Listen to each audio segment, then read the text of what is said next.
नमस्कार दोस्तों, स्वागत है आप सभी का आज के मुख्य समाचार के इस वीडियो में। एक एक करके 50 बड़ी खबरों को सिर्फ 10 मिनट में जानेंगे। वीडियो के साथ अंत तक बने रहें। साथ ही आपसे एक छोटी सी रिक्वेस्ट है, अगर आपने अभी तक इस वीडियो को लाइक नहीं किया तो लाइक जरूर कर दे। तो चलिए दोस्तों, वीडियो को फटाफट शुरू करते हैं। सुप्रीम कोर्ट ने कोरोना से जान गंवाने वालों के परिजनों के लिए मुआवजा देने की समय सीमा तय की, केंद्र ने दी जानकारी। मध्य प्रदेश सीएम बोले, परेशान न हो किसान, आग लगने से जली गेहूं की फसल के एवज में मिलेगा मुआवजा। देश में खुलेंगे नए तरह के बैंक, 24 घंटे और 7 दिन करेगा काम। सत्ता के लालच में डूबे थे इमरान खान, पाकिस्तान में मार्शल लॉ लागू करने की थी तैयारी, सेना ने प्लान किया फेल। प्राकृतिक और जैविक खेती को बढ़ावा देने के लिए उड़ीसा में जेकेयू ने शुरू किया द ऑर्गेनिक उड़ीसा प्रोजेक्ट। अंतरिक्ष में फैला कचरा, खतरे की घंटी, 17 करोड़ पुराने रॉकेट और बेकार उपग्रहों के टुकड़े से बढ़ी चिंता। कर्नाटक चुनाव के लिए बीजेपी ने कसी कमर, आज से इलेक्शन की तैयारी में जुटेगी पार्टी, प्रचार के लिए मैदान में उतरेंगे दिग्गज नेता। 3 सालों के उच्चतम स्तर पर पहुंची ईंधन की मांग, मार्च में पेट्रोल की खपत में आया 6% का उछाल।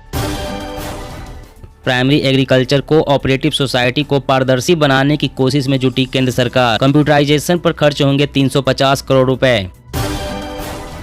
जनता दरबार में एक्शन में नीतीश कुमार, फरियादियों की समस्या सुन तुरंत निपटारे का आदेश, लापरवाही पर अधिकारियों की लगाई क्लास। अब हरियाणा कांग्रेस में खींचतान शुरू, प्रदेश अध्यक्ष कुमारी शैलजा ने की इस्तीफे की पेशकश। भारतीय अर्थव्यवस्था में बड़ा बदलाव लाने में महत्वपूर्ण भूमिका निभा सकता है डेयरी क्षेत्र, बोले अमित शाह। एमएसपी पर कानूनी गारंटी की मांग को लेकर संयुक्त किसान मोर्चा का अभियान, सरकार पर दबाव बनाने की तैयारी। आंध्र प्रदेश की जगन मोहन रेड्डी सरकार को मिली नई कैबिनेट, अमरावती में 25 मंत्रियों को दिलाई गई शपथ। सेना में 3 साल के लिए कॉन्ट्रैक्ट पर भर्ती का नियम, देश में युवाओं की तस्वीर बदल सकती है। इजराइल दौरे पर भारत के 7 राज्यों के कृषि अधिकारी, सीखेंगे खेती की नई तकनीक। हिमाचल प्रदेश विधानसभा चुनाव से पहले आपने भंग की वर्किंग कमेटी, प्रभारी सत्येंद्र जैन बोले जल्द ही होगा पुनर्गठन। 11 दिन में कई गुना बढ़ गई दिल्ली में कोरोना की संक्रमण दर, स्वास्थ्य मंत्री सत्येंद्र जैन बोले घबराने की जरूरत नहीं। पाक के नए पीएम शहबाज शरीफ ने कहा, भारत के साथ चाहते हैं अच्छे संबंध, लेकिन कश्मीर मुद्दे के समाधान के बिना संभव नहीं। एलन मस्क की सोच ने दुनिया को चौंकाया, एक दिन इंसान अपना दिमाग रोबोट में डाउनलोड कर सकेंगे, यादों का बैकअप रख सकेंगे और याददाश्त फिर पा सकेंगे। देश की बड़ी मंडियों से नींबू पर ग्राउंड रिपोर्ट, 400 रुपए किलो तक पहुंच चुके हैं नींबू के भाव, अभी और बढ़ेंगे, बारिश के बाद ही मिलेगी राहत। दिल्ली में 18 अप्रैल से अनिश्चितकालीन हड़ताल पर जाएंगे ऑटो और कैब चालक, सीएनजी पर 35 रुपए प्रति किलो सब्सिडी की मांग। धान खरीद के मुद्दे पर सीएम केसीआर की पीएम मोदी को चेतावनी, कहा आपके पास 24 घंटे का वक्त वरना करेंगे आंदोलन। परमाणु मिसाइलों के लिए अंडरग्राउंड लॉन्च फैसिलिटी तैयार कर रहा है चीन, अमेरिकी हमले के खतरे से चीनी प्रशासन हुआ सतर्क। अमरनाथ की यात्रा पर इस बार 8 लाख श्रद्धालुओं के आने की उम्मीद, जम्मू कश्मीर प्रशासन तैयारियों में जुटा। बैंक ऑफ बड़ौदा के ग्राहकों को झटका, बैंक ने MCLR बढ़ाया, होम लोन ऑटो लोन हो जाएंगे महंगे। देश में बच्चा गोद लेने की प्रक्रिया होगी आसान, सुप्रीम कोर्ट ने केंद्र सरकार को जारी किया नोटिस। वैज्ञानिकों ने चेताया, कोविड-19 के कारण प्रभावित हुई है पुरुषों की प्रजनन क्षमता, हल्के लक्षण वालों में देखी गई है दिक्कत। अब बीएमसी के स्कूल में बच्चों को मिलेगा शेयर मार्केट का ज्ञान, मंत्री आदित्य ठाकरे बोले ताकि ठीक से समझकर अच्छी कमाई कर सके। अयोध्या में रामलला को चढ़ेगा छत्तीसगढ़ का देवभोग, 110 क्विंटल बीज की 1200 एकड़ में होगी खेती। पंजाब में किरकिरी के बाद सिद्धू से दूरी बना रही कांग्रेस, साथियों को भी किनारे लगाने में जुटी पार्टी। पंजाब आप सरकार की तर्ज पर हरियाणा में भी लागू हो सकता है एक विधायक एक पेंशन नियम, राजनेताओं की बढ़ी चिंता। पीएम मोदी से वर्चुअल मीटिंग के बाद बोले बाइडेन, हमारी सरकारों और अर्थव्यवस्था के बीच संबंध होंगे मजबूत। टेलीमेडिसिन का हब भी होगा हेल्थ एंड वेलनेस सेंटर, जिला अस्पतालों से जोड़कर घर के नजदीक सस्ता व गुणवत्तापूर्ण इलाज कराया जाएगा उपलब्ध। उत्तर प्रदेश में भाजपा की जीत के 1 महीने बाद पीएम मोदी से मिले सीएम और डिप्टी सीएम, तय होगा नया लक्ष्य। केंद्र ने पूर्वोत्तर के 8 राज्यों में हिंदी को बनाया अनिवार्य विषय, विपक्षी पार्टियों ने जताया विरोध। वर्ल्ड बैंक रिपोर्ट, दुनिया भर की अर्थव्यवस्थाओं पर युद्ध का बुरा असर, यूक्रेन की जीडीपी 45% तक गिरेगी। बागियों पर सख्त हुआ कांग्रेस हाईकमान, सुनील जाखड़ और केवी थॉमस को भेजा नोटिस। बीते वर्ष में घरेलू हवाई यात्रियों की संख्या 59% बढ़ी, 8.40 करोड़ पर पहुंचने का अनुमान, रिपोर्ट। सेहत से खिलवाड़, कॉस्मेटिक बेचने वाली कंपनियों की मनमानी, ई कॉमर्स साइट्स पर गोरा बनाने वाली क्रीमों में मिला रहे हैं खतरनाक मरकरी। उबर टैक्सी से सफर करना हुआ महंगा, किराए में 12% की बढ़ोतरी। आईएएफ के चिनूक हेलीकॉप्टर ने कर दिखाया संभव सा काम, बिना रुके 60 घंटे 30 मिनट तक तय किया 1910 किलोमीटर का सफर। मणिपुर बनेगा सूचना प्रौद्योगिकी का हब, जल्द ही 5G स्पेक्ट्रम का परीक्षण शुरू होगा। बढ़ती महंगाई सबसे बड़ी चुनौती, काबू में लाने के लिए पेट्रोल डीजल पर टैक्स कट जरूरी, अरुण कुमार। ममता बनर्जी ने केंद्र पर साधा निशाना, कहा यूपी, बिहार व दिल्ली में कितनी हत्याओं की सीबीआई जांच हुई।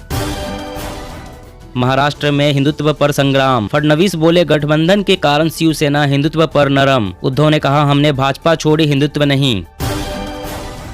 देश में अब तक 185 करोड़ से अधिक दी गई खुराक, 12 से 14 साल के बच्चों को लगा 2.21 करोड़ कोरोना टीका।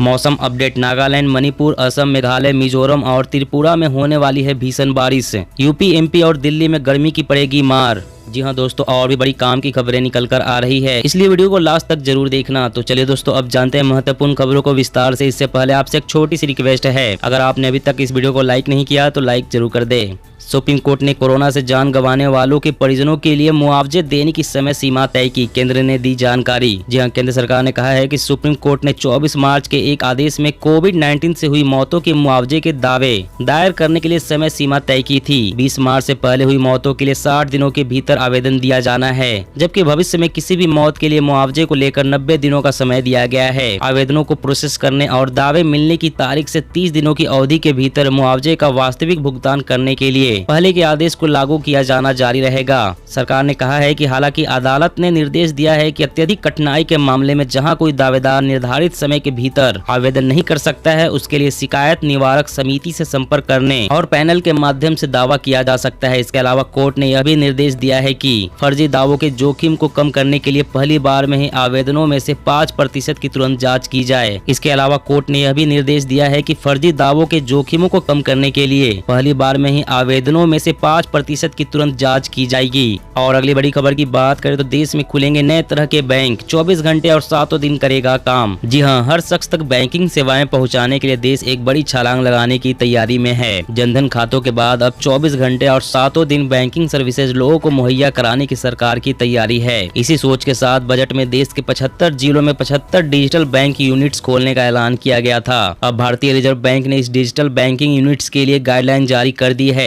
ये गाइडलाइन सभी कॉमर्शियल बैंकों पर लागू होंगे। इनमें क्षेत्रीय ग्रामीण बैंक, पेमेंट्स बैंक और लोकल एरिया बैंक शामिल नहीं होंगे। इन डिजिटल बैंकिंग यूनिट्स में ग्राहक खुद ही खाता खोल सकेंगे। ग्राहक बैंकिंग से जुड़े सभी काम खुद कर सकेंगे। और अगली बड़ी खबर की बात करें तो मध्य प्रदेश सीएम बोले परेशान न हो किसान, आग लगने से जली गेहूं की फसल के एवज में मिलेगा मुआवजा। जी हां, मध्य प्रदेश के मुख्यमंत्री शिवराज सिंह चौहान ने कहा है कि किसानों को परेशान होने की जरूरत नहीं है। आग लगने से जिन किसानों की गेहूं की फसल जलकर तबाह हुई है, उन्हें उचित मुआवजा दिया जाएगा। राज्य के ग्वालियर समेत कई जिलों में आग लगने से सैकड़ों एकड़ में लगी गेहूं की तैयार फसल जलकर खाक हो गई है। कटने के लिए तैयार हो चुकी गेहूं की फसल के जलने से किसान बुरी तरह से प्रभावित हुए हैं। वे मुआवजे की मांग कर रहे थे, लेकिन अब मुख्यमंत्री ने आश्वासन दिया है कि आकलन के बाद किसानों को मुआवजा दिया जाएगा। सीएम शिवराज सिंह चौहान ने कहा है कि मेरे किसान भाई बहनों, चिंतित और परेशान ना हो, मैं हर चुनौती और संकट के वक्त आपके साथ खड़ा हूं। और अगली बड़ी खबर की बात करें तो दिल्ली में 18 अप्रैल से अनिश्चितकालीन हड़ताल पर जाएंगे ऑटो और कैब चालक। सीएनजी पर 35 रुपए प्रति किलो सब्सिडी की मांग। जी हां, दिल्ली में ऑटो, टैक्सी और कैब चालकों ने कल दिल्ली सचिवालय पर प्रदर्शन किया और सीएनजी के बढ़ते दामों से राहत पाने के लिए सरकार से सब्सिडी देने की मांग की। प्रदर्शनकारियों ने चेतावनी दी है कि अगर उनकी मांगे नहीं मानी गई तो वे 18 अप्रैल से अनिश्चितकालीन हड़ताल पर चले जाएंगे। यह प्रदर्शन दिल्ली ऑटो रिक्शा संघ के बैनर तले किया गया है। हालांकि प्रदर्शन के बावजूद कई ऑटो, टैक्सी और कैब को दिल्ली की सड़कों पर चलते देखा गया। दिल्ली ऑटो रिक्शा संघ के महासचिव राजेंद्र सोनी ने कहा है कि सीएनजी की कीमत में की गई अभूतपूर्व बढ़ोतरी ने ऑटो और कैब चालकों की कमर तोड़ दी है। हम केंद्र और राज्य सरकार से मांग कर रहे हैं कि वह सीएनजी पर 35 रुपए प्रति किलोग्राम की दर से सब्सिडी दे ताकि हम जिंदा रह सके। और अगली बड़ी खबर की बात करें तो देश में बच्चा गोद लेने की प्रक्रिया होगी आसान। सुप्रीम कोर्ट ने केंद्र सरकार को जारी किया नोटिस। जी हां, बच्चा गोद लेने की प्रक्रिया सरल बनाने की मांग वाली याचिका पर सुनवाई करते हुए सुप्रीम कोर्ट ने केंद्र सरकार को नोटिस जारी किया है। याचिकाकर्ता का कहना था कि देश में लगभग 3 करोड़ अनाथ बच्चे हैं और करोड़ों निसंतान दंपत्ति है, लेकिन कानूनी जटिलताओं के चलते हर साल लगभग 4000 बच्चे गोद लिए जाते हैं। इसके लिए शीर्ष अदालत में दाखिल की गई जनहित याचिका में यह मांग की गई थी कि गोद लेने की प्रक्रिया सभी नागरिकों के लिए एक समान की जाए। याचिका में शीर्ष अदालत से गुहार लगाई गई थी कि गोद लेने की वर्तमान प्रक्रिया स्पष्ट रूप से भेदभावपूर्ण है, इसलिए नए कानून बनाकर इस प्रक्रिया को आसान बनाया जाएगा। और अगली बड़ी खबर की बात करें तो एमएसपी पर कानूनी गारंटी की मांग को लेकर संयुक्त किसान मोर्चा का अभियान, सरकार पर दबाव बनाने की तैयारी। जी हाँ, संयुक्त किसान मोर्चा किसानों के लिए न्यूनतम समर्थन मूल्य पर कानूनी गारंटी की अपनी मांग पर दबाव बनाने के लिए 17 अप्रैल तक एमएसपी गारंटी सप्ताह मनाएगा। संयुक्त किसान मोर्चा ने एक बयान में कहा है कि सप्ताह के दौरान किसान संगठन देश भर में धरना प्रदर्शन और सेमिनार करेंगे। संयुक्त किसान मोर्चा ने केंद्र के 3 कृषि कानूनों के खिलाफ दिल्ली की सीमाओं पर 1 साल तक चले प्रदर्शन का नेतृत्व किया था। विवादास्पद कृषि कानून को रद्द किए जाने की घोषणा और 6 अन्य मांगों पर विचार करने के लिए सरकार के सहमत होने के बाद आंदोलन को निलंबित कर दिया गया था। बयान में कहा गया है कि 17 अप्रैल तक देश भर के किसान संगठन संयुक्त किसान मोर्चा के बैनर तले एमएसपी गारंटी सप्ताह मनाएंगे। और अगली बड़ी खबर की बात करें तो सेहत से खिलवाड़, कॉस्मेटिक बेचने वाली कंपनियों की मनमानी। ई कॉमर्स साइट्स पर गोरा बनाने वाली क्रीमों में मिला रहे हैं खतरनाक मरकरी। जी हाँ, यदि आप गोरा होने के लिए किसी वेबसाइट से फेयरनेस क्रीम ऑर्डर कर इस्तेमाल करते हैं तो यह खबर आपके लिए है। आपको इन क्रीमों से सावधान हो जाना चाहिए। दरअसल लोगों के मन में गोरा बनाने की भावना जगाकर ई कॉमर्स साइट्स दुनिया भर में high mercury mixed fairness cream बेच रही है, जो कि खतरनाक साबित हो सकता है। पहले ऐसी क्रीमों से लोगों की स्किन को साइड इफेक्ट होने की शिकायतें आई थी। इसके बाद मीना माता कन्वेंशन ऑन मरकरी में कॉस्मेटिक्स में मरकरी की सीमा तय की गई थी। क्रीमों में मरकरी की लिमिट तय करने के साथ ही कन्वेंशन ने ज्यादा मरकरी वाले प्रोडक्ट्स की इंपोर्ट और एक्सपोर्ट पर रोक लगा दी थी, लेकिन कॉस्मेटिक्स बेचने वाली कंपनियां अपनी मनमानी कर रही है। दोस्तों, आज की खबरों में बस इतना ही। इसी तरह रोज काम की खबरें जानने के लिए आप हमेशा हमारे साथ जुड़े रहें। हमारे साथ जुड़ने के लिए वीडियो के नीचे दी गई इस लाल रंग के सब्सक्राइब बटन को दबा ले और साथ इस घंटी को भी दबाएं ताकि आपको हर खबर की सटीक जानकारी मिल सके। जय हिंद।